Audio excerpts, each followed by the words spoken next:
Hello, my name is David Paul. This is for my design exercise for the Jeff Lawton's PDC. Down here that are going to be kind of obvious. The arrow marks north. That way. This is east. This is west. Okay, my house is at the center of the hill. Well, it's not the center of the hill, top of the hill. I'm at 1074 feet above sea level. Indication of my property line's rectangular. You can find it on Google Maps. I have my driveways between 600 and 800 feet long from here out. It's about 800 feet long all the way back to here, approximately. This is indicative of the current driveway. This is the proposed new loop around. I have a transformer sitting over here between here, the corner of the house, and the property line. There's a transformer over here, so this has to, I need to include that so it's easier for the crews to repair it if they need to. They can get to it now, but the driveway doesn't quite get there. My ground is solid most of the year. Okay. The other information about climate and stuff like that is typed in the beginning part of this now, but the driveway doesn't quite get there. My ground is solid most of the year. Okay. The other information about climate and stuff like that is typed in the beginning part of this.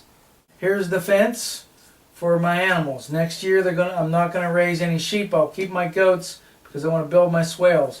Short swales in here overlapping, a fish scale type of concept, so that I can run my fence through. I can build fence around the swales to keep the animals from trampling, but yet still increase my vertical pasture as well as horizontal, and also catch and slow the water down, which would really help this upper end of my pasture, I believe. Pasture's gotten better because I've been using it as pasture, rotating it frequently. This is the second year for sheep, third year for animals altogether. I had cattle a couple weeks, 3 years ago. They're a bit tough on the land because they are kind of big and I don't have a lot of acreage. Total of 3.5 acres. I have this bit, and then I fenced this in with temporary fencing down in here. Okay. Existing stuff. My house is existing right here. Shed's right here. This is the current driveway. Hedge here. Hawthorn, maple, poplars, some hazels thrown in, some red raspberries, more hazels, some fruit trees and hazels right here. Hazel orchard. I have English walnuts mixed in with some pawpaws I recently acquired a couple years ago. Hazels along here on this north side of the wood line. There's woods here. My neighbor lives over here, has a log cabin, but he's planted a lot of trees. And there's some woods down here, fades out, and then below here, this is mostly field to the north of me. This is field across this stream, which is a small drainage ditch to the east. But I can plant along here. I know the farmer and it's okay, but I'm just showing what's on my property. From here, there's a weedy, used to be a field motorcycle track. It's being left to go wild, which is okay with me. My lane travels out through here to the west. That will have swales on it for a food forest. It's 30 foot wide right away. From here to the road, it's approximately somewhere between 700 and 600 feet. And most of the contour runs like this. Some of it at a slight slope with a slight angle, maybe toward the east a little bit, the southeast. But it's a pretty straight line. Once I get, my driveway is on this south edge of it until I get out about 400 feet, 500 feet from the road. There I'm on a shared driveway agreement, which is documented, legal and everything. I have, from that point on, I have a full 30-foot width that I would like to contour and turn into a food forest. The right of way is 30 feet. Okay. I have current oak there also, and a pair of trees here. They're ornamental pears. More hedge here. I have grape, yucca, hawthorns, hazel hedge here also. Currently have an apricot tree, a quince tree. And what we're going to do, propose a driveway loop here. Might have said that already.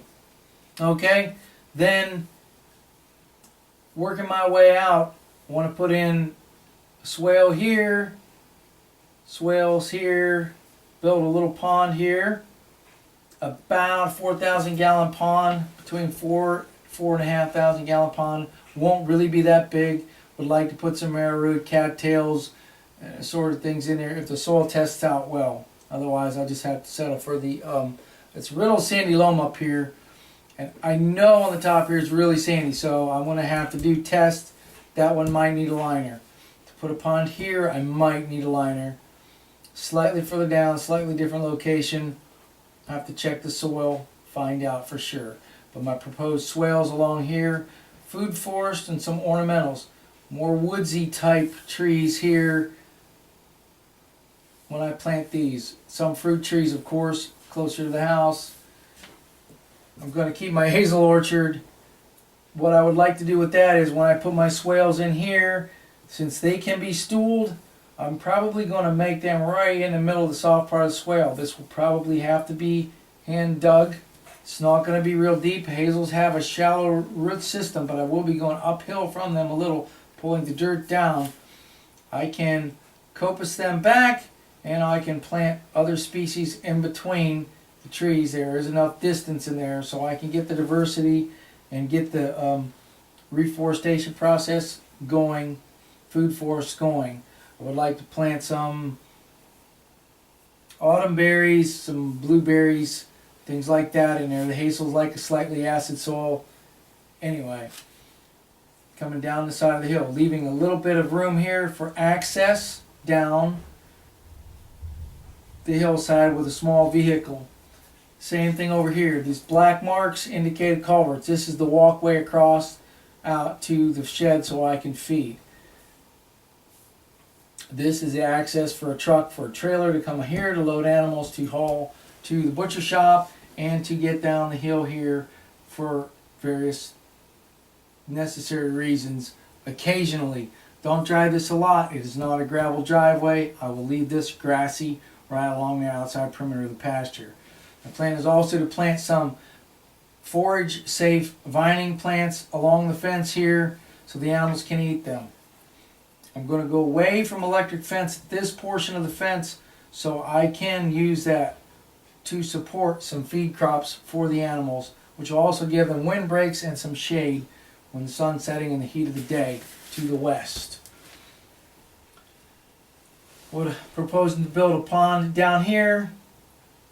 That is still up in the air. I have quite a few butternuts and walnuts down here. Not producing as of the moment, but they're really coming along.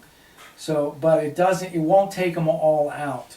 So that's going to take a little more consideration and soil testing to make sure that it's feasible to build a pond here without great expense. The swale coming all the way across. And I can use this area here with my portable electric fencing for pasture for the sheep. And I'm moving around quite a bit, about every 3 days. That's the plan. It seems to work well. They gain well, weight good, and they keep things mowed down where I want them mowed down for the purposes I want them mowed down. There will be swales, like I said, in here to fit.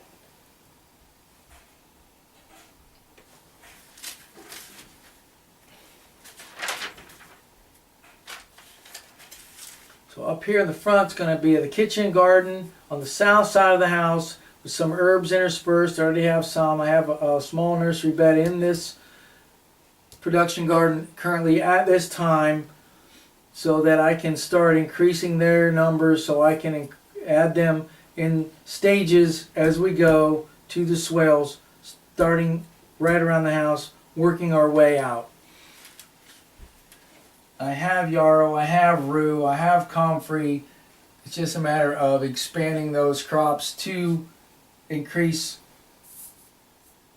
the movement of the project. per phase. Well, also, we're going to include some fencing around this area and this area to keep the ducks and the chickens out, because when I am home, I do let them graze, but they have to go back in at night. But I also controls them, keeps them out of places I don't want them in all the time. I can let them in occasionally, but it has to be controlled.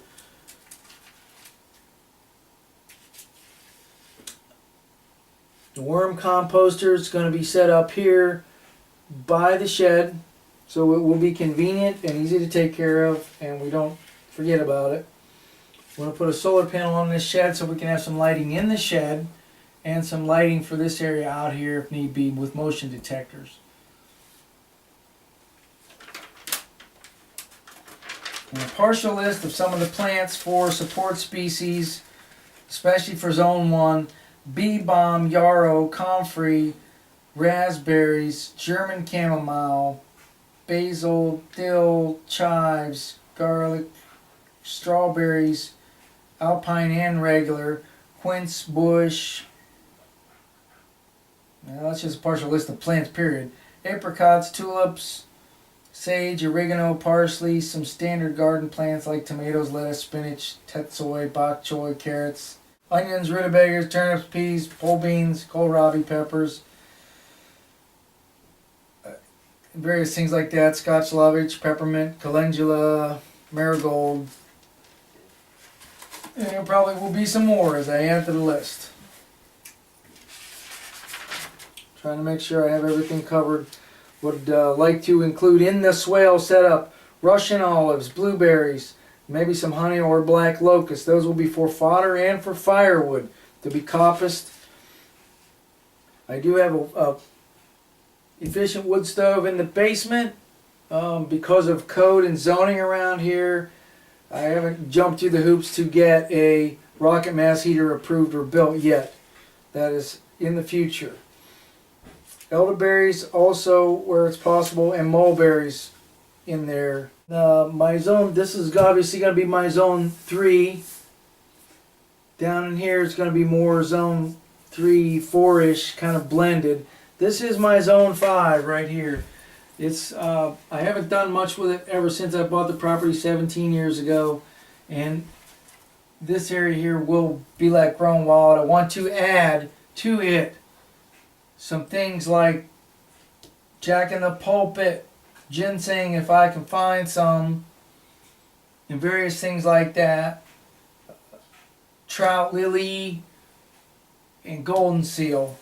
It already has a variety of stuff in here, but a lot. This was part of the pasture originally when this was all pasture, so a lot of the native stuff got kind of stomped out.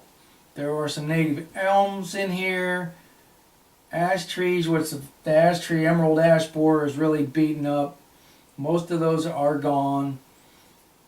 I'll use them for firewood and plant other species that hopefully will withstand the test of time. And that's pretty much it. Thank you very much for your time, and I hope